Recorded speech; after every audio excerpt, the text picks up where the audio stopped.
नमस्कार बच्चों। तो एक बार फिर आप सभी का हमारे YouTube चैनल एजुकेशन प्लस में बहुत बहुत स्वागत है। तो बच्चों, आज की इस वीडियो में हम त्रिकोणमिति की प्रश्नावली 9.1 यानी कि ऊंचाई और दूरी से संबंधित प्रश्नों को हल करेंगे। तो बच्चों, बोर्ड एग्जाम में ऊंचाई और दूरी से संबंधित जो प्रश्न हैं वो अक्सर पूछे जाते हैं और कभी कभी 5 से 6 नंबर में ये प्रश्न पूछ लिया जाता है। तो बोर्ड एग्जाम में अच्छे अंक लाने के लिए आप ऊंचाई और दूरी से संबंधित प्रश्नों को भी अच्छी प्रकार से तैयार कर लें। ठीक है ना बच्चों। तो यहाँ हमने पहला प्रश्न है जो इस प्रश्नावली का, कि सर्कस का एक कलाकार एक 20 मीटर लंबी डोर पर चढ़ रहा है जो कि अच्छी तरह से तनी हुई है और भूमि पर सीधे लगे खंभे के शीर्ष से बंधा हुआ है। जो तार है, भूमि पर एक खंभा लगा हुआ है, वह उससे बंधा हुआ है। यदि भूमि स्तर के साथ डोर द्वारा बनाया गया कोण 30 अंश का हो तो खंभे की ऊंचाई ज्ञात कीजिए।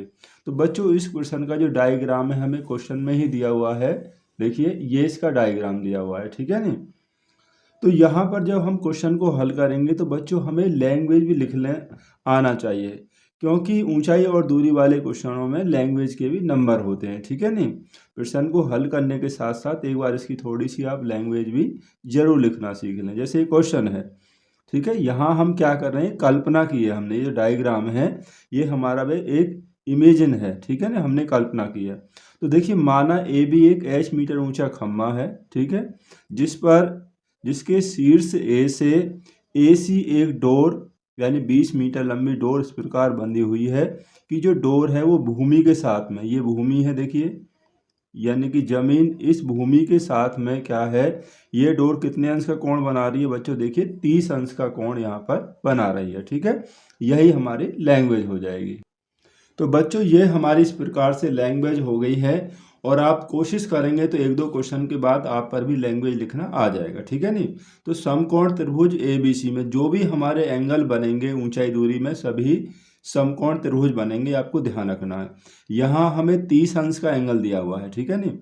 और एंगल के सामने वाली जो भुजा है बच्चे, वो होता है लंब, और 90 के सामने हमेशा होता है क्या, कर्ण। ठीक है, 90 के सामने यहाँ AC है तो ये कर्ण होगा और बाकी ये हो जाएगा आधा। ठीक है, आपको ये ध्यान रखना है। अब हमें साइन, कॉस, टेन, कोसेक, सेक, कॉट में क्या लेना है, वो इस तरीका से लेना है बच्चों, जैसे कि यहाँ हमें इस एंगल के सामने लंब दिया है और 90 के सामने कर्ण दिया है, और आधार ना तो हमें ज्ञात करना है और ना ही हमें आधार दिया हुआ है। तो हमें ऐसा एंगल लेना है जिसमें लंब और कर्ण का संबंध हो। ठीक है, तो ऐसा संबंध, जैसे कि यहाँ पर हम साइन भी ले सकते हैं। ठीक है, अगर हम टेन लेते हैं तो लंब बटे आधार होगा, उसकी हमें आधार की जरूरत ही नहीं है। ठीक है, तो यहाँ पर हम लेंगे समकोण त्रिभुज ABC में 30 अंश है ना, तो साइन 30, साइन थीटा ले लीजिए, साइन 30 बराबर जो एंगल है वो ही लेंगे, लंब बटे कर्ण। ठीक है, साइन थीटा होता है लंब बटे कर्ण, इसके लिए लंब हो जाएगा AB और कर्ण हो गया हमारे पास यहाँ पर AC है। ठीक है, लंब बटे कर्ण। अब साइन 30 का मान कितना होता है, साइन 30 का मान 1/2 होता है। इन मानों को आप सभी को याद कर लेना। ठीक है नहीं, ट्रिग्नोमेट्री टेबल में से। तो AB का मान हमारे पास यहाँ हमने H मान लिया है और AC हमारे पास है यहाँ पर 20 दिया हुआ है। ठीक है नहीं, कर्ण का जो मान है 20 है ये AC। क्रॉस मल्टीप्लाई कर लीजिए, 2 की गुणा H में हो जाएगी, यानी कि 2H बराबर 20 हो गया, या H बराबर 2 से कैंसिल हो जाए कितनी बार, 10 बार। ठीक है, तो H बराबर हमारे पास यहाँ होगा बच्चों 10 आ गया। ठीक है, तो जो खंबे की जो ऊंचाई हो जाएगी वो कितनी हो जाएगी, वो 10 मीटर यहाँ पर हो। ठीक है नहीं बच्चे, तो बहुत ही आसान तरीके से हमारा ये क्वेश्चन यहाँ पर कंप्लीट हो गया है। ठीक है नहीं, इसी तरीका से हम अन्य प्रश्नों को भी हल कर लेंगे। तो सेकंड क्वेश्चन देखते हैं। तो प्रश्न नंबर 2 है बच्चों, कि आंधी आने से एक पेड़ टूट जाता है और टूटा हुआ भाग इस तरह मुड़ जाता है कि पेड़ का जो शिखर है यानी कि चोटी जमीन को छूने लगता है और इसके साथ 30 अंश का कोण बनाता है। कितने अंश का बच्चों, 30 अंश का कोण बनाता है। और पेड़ के पाद यानी कि आधार बिंदु की दूरी, यानी पेड़ की जो जड़ की दूरी जहाँ पेड़ का शिखर जमीन को छूता है वो 8 मीटर है। यानी कि जड़ से 8 मीटर की दूरी पर जो पेड़ है जमीन को छूता है।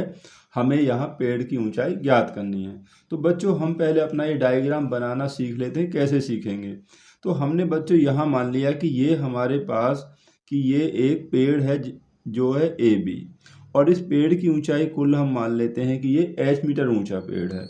और ये जो पेड़ है, और ये हमने यहाँ पर मान लिया कि ये यहाँ पर जमीन है यानी कि भूमि है। ठीक है, ये भूमि होगी हमारी।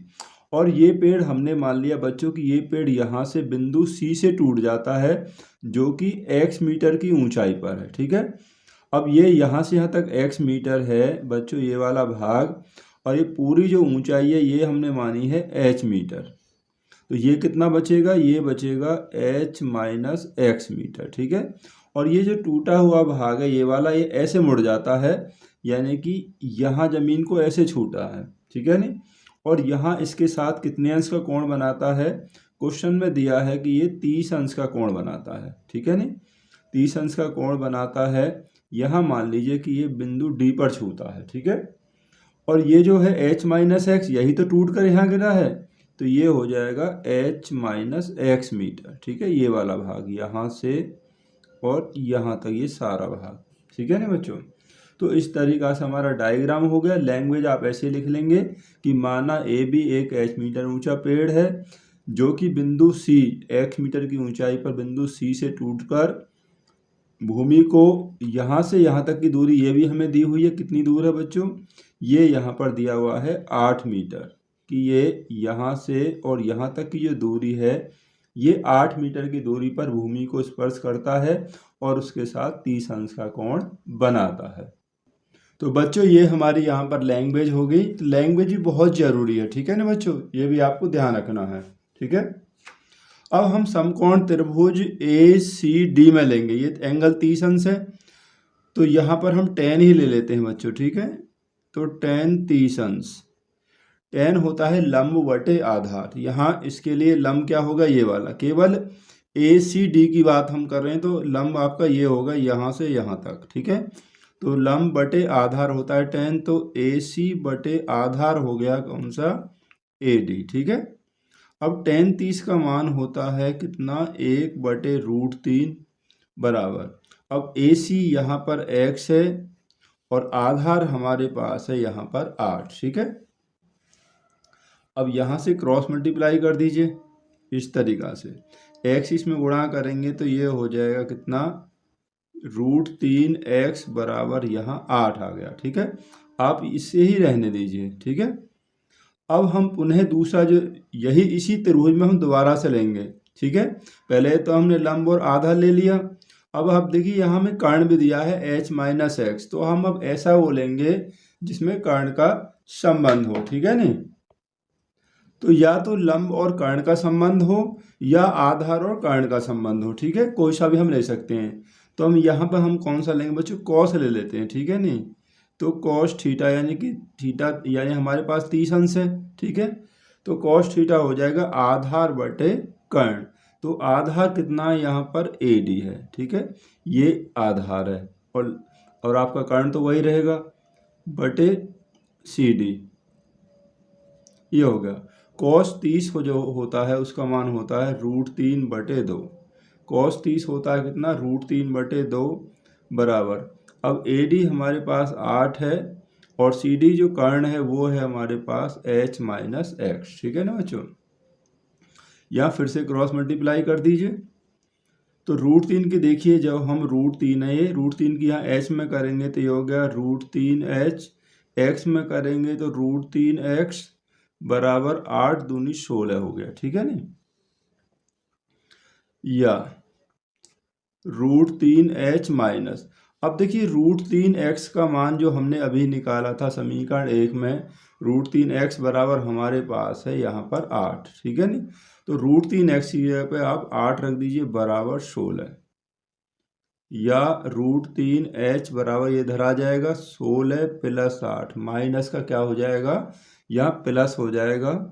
तो √3h बराबर ये 24 हो गया और h बराबर 24/√3। ठीक है, यहाँ पर रूट हटाने के लिए अंश और हर दोनों में √3 से गुणा कर देंगे। ठीक है नहीं, तो h बराबर यहाँ करेंगे तो हो जाएगा 24√3 बटे और नीचे कितना आ जाएगा 3 आ जाएगा।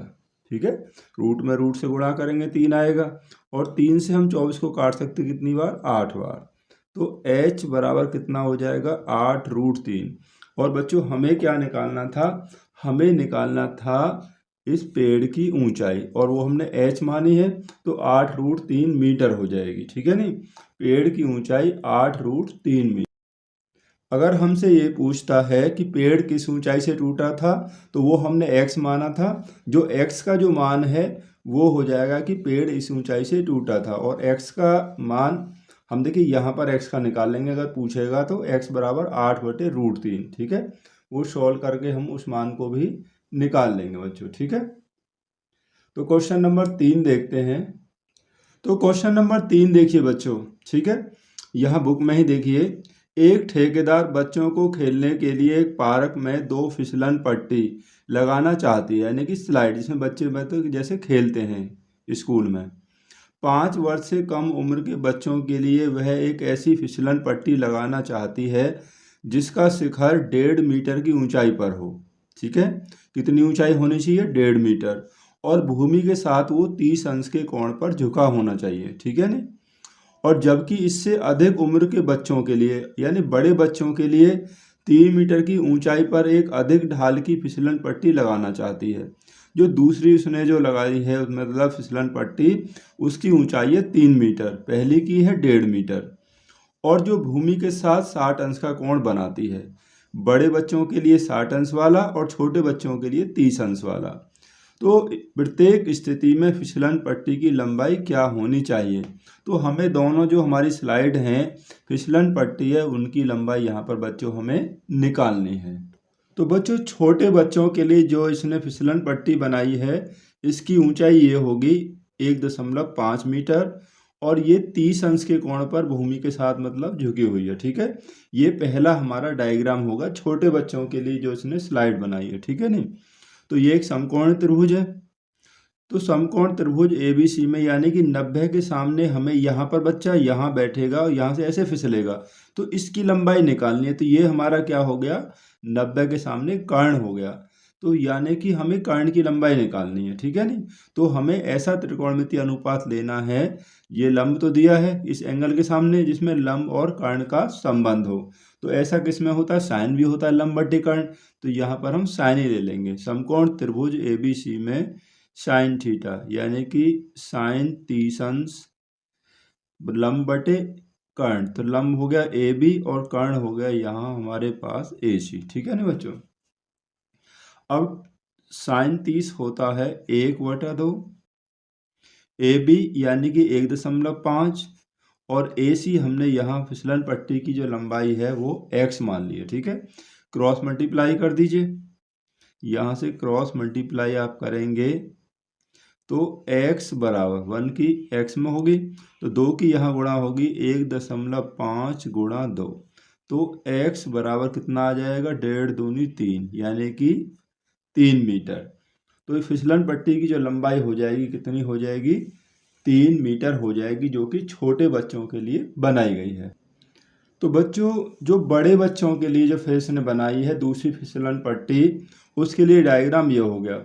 इसकी जो ऊंचाई इसने ली है अब 3 मीटर, पहले 1.5 मीटर है तो बड़े बच्चों के लिए थोड़ा ऊंचा बनाया वो 3 मीटर है और इसका जो एंगल है वो कितना है 60 अंश है। ठीक है, तो यहाँ हमें इस पट्टी की लंबाई यहाँ पर भी निकालनी है। ठीक है नहीं, तो यहाँ पर भी ऐसे ही ले लेंगे। ठीक है नहीं, क्योंकि यहाँ पे भी हमें कर्ण ज्ञात करना है तो इसकी लंबाई भी आप क्या मान लेंगे, यहाँ पर मान लीजिए पहले x मान लिया है तो कुछ और मान लीजिए, यहाँ पर y मीटर हम मान लेते हैं। ठीक है नहीं, तो यहाँ पर भी ऐसे करना समकोण त्रिभुज PQR में। ठीक है, तो समकोण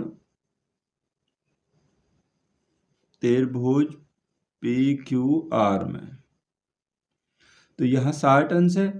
ठीक है, तो यहाँ पे भी आप ऐसे साइन ही ले लीजिए क्योंकि कर्ण तो निकालना है, लंब आपको दिया है तो साइन थीटा यानी कि साइन 60 अंश लंब बटे कर्ण। तो लंब है हमारे पास PQ और कर्ण है PR और साइन 60 होता है कितना √3/2। ठीक है। साइन 60 का मान √3/2 होता है। पी क्यू कितना है, 3 है, और पी आर हमने यहाँ पर माना है वाई। ठीक है, ये हो गया। क्रॉस मल्टीप्लाई कर लीजिए, वाई किस में करेंगे तो ये हो जाएगा √3y बराबर 2 की इसमें गुणा करेंगे 6 हो गया, या y बराबर 6/√3। ठीक है, तो यहाँ पर √3 से अंश और हर दोनों में गुणा कर दीजिए रूट हटाने के लिए, तो y बराबर आ जाएगा 6√3 बटे, और नीचे कितना हो जाएगा, ये हो जाएगा कितना, 3। ठीक है, रूट में रूट से गुणा करेंगे 3 आ जाएगा, रूट हट जाएगा, 3 से 6 कैंसिल हो जाएगा 2 बार, तो y बराबर हो जाएगा 2√3 मीटर। ठीक है नहीं, तो यहाँ पर जो बड़े बच्चों के लिए जो स्लाइड इसने बनाई है फिसलन पट्टी, तो उसकी जो लंबाई हो जाएगी बच्चों कितनी, 2√3 मीटर। तो ठीक है ना बच्चों, तो इस तरीक़ा से जो दोनों हमारे इसने स्लाइड बनाई हैं उन दोनों की लंबाई आप इस तरीक़ा से निकाल लेंगे। और लैंग्वेज अगर आप लिखना चाहें तो इसी तरीक़ा से, जैसे हमने फर्स्ट और सेकंड में लैंग्वेज लिखी है, इस तरीक़ा से आप लैंग्वेज भी यहाँ पर लिख सकते हैं। ठीक है, तो क्वेश्चन नंबर 4 और देखते हैं बच्चों। तो क्वेश्चन नंबर 4 है बच्चों कि भूमि के एक बिंदु से जो मीनार के पाद बिंदु यानी कि मीनार की जड़ से 30 मीटर की दूरी पर है, यानी कि मीनार की जड़ से 30 मीटर की दूरी पर कोई बिंदु है, वहाँ से मीनार के शिखर का उन्नयन कोण कितना है, 30 अंश है। मीनार की ऊंचाई ज्ञात कीजिए। तो हमें यहाँ मीनार की ऊंचाई ज्ञात करनी है, तो इसका पहले डायग्राम बना लेते हैं। तो बच्चों इस तरीक़ा से इसका डायग्राम हो जाएगा। हमने मान लिया कि ए बी एक 8 मीटर ऊंची मीनार है, और इसके आधार बिंदु यानी कि बी से 30 मीटर की दूरी पर, ये 30 मीटर की दूरी पर कोई बिंदु सी यहाँ पर है, और इस बिंदु सी से मीनार के शिखर ए का जो उन्नयन कोण है वो 30 अंश है। ठीक है, हमें मीनार की ऊंचाई यहाँ पर ज्ञात करनी है, यही हमारी लैंग्वेज भी हो जाएगी। तो बच्चों ये हमारी इसकी लैंग्वेज हो जाएगी। इस तरीक़ा से आप लैंग्वेज लिख लेना। ठीक है, तो ए बी सी एक समकोण त्रिभुज है जिसका एंगल है 30 अंश। ठीक है, हमें यहाँ निकालना है लंब, निकालना है इसके एंगल के सामने। तो समकोण त्रिभुज ए बी सी में यहाँ tan ही ले लेंगे, tan थीटा, और थीटा हमें दिया है 30 अंश। tan थीटा लंब बटे आधार, तो इसके लिए लंब हो जाएगा ए बी, एंगल के सामने वाला लंब होता है, और ये आधार हो जाएगा, तो आधार हो गया बी सी। ठीक है, और tan 30 का मान कितना होता है, tan 30 होता है 1/√3। ए बी हमने h माना है मीनार की ऊंचाई, और बी सी हमें यहाँ पर 30 दिया हुआ है बच्चों। ठीक है, क्रॉस मल्टीप्लाई यहाँ पर कर लीजिए, h की इसमें गुणा करेंगे √3 में, देखिए यहाँ, तो बच्चों हो जाएगा √3h बराबर 30 की 1 में गुणा करेंगे तो ये 30 हो जाएगा। तो h का मान निकालना है तो ये हो जाएगा 30 बटे, इधर आ जाएगा भाग के रूप में। ठीक है, इसे अब हम सॉल्व कर लेंगे, √3 से ऊपर और √3 से नीचे गुणा हो जाएगी। ठीक है, तो h बराबर इसकी इसमें गुणा करेंगे तो ये 30√3, और √3 की √3 में करेंगे तो 3 आ जाएगा, यानी कि रूट हट जाएगा, 3 से कैंसिल हो जाएगा 30 कितनी बार, 10 बार, तो h बराबर हो गया 10√3। और h हमने क्या माना है, ये हमारी है बच्चों मीनार की ऊंचाई। ठीक है, तो मीनार की ऊंचाई हो जाएगी 10√3 मीटर। ठीक है ना बच्चों, तो इस तरीक़ा से ये हमारा क्वेश्चन भी कंप्लीट हो गया है। आप अपने सभी क्वेश्चन को इसी प्रकार से हल कर सकते हैं। ठीक है नहीं, एक दो क्वेश्चन समझने के बाद ही आपकी समझ में ये प्रश्नावली भी आ जाएगी। तो बच्चों इस वीडियो में हमने इन 4 प्रश्नों को रखा है, बाकी के क्वेश्चन हम अगली वीडियो में हल करेंगे। तो इस वीडियो को देखने के लिए आप सभी का बहुत बहुत धन्यवाद।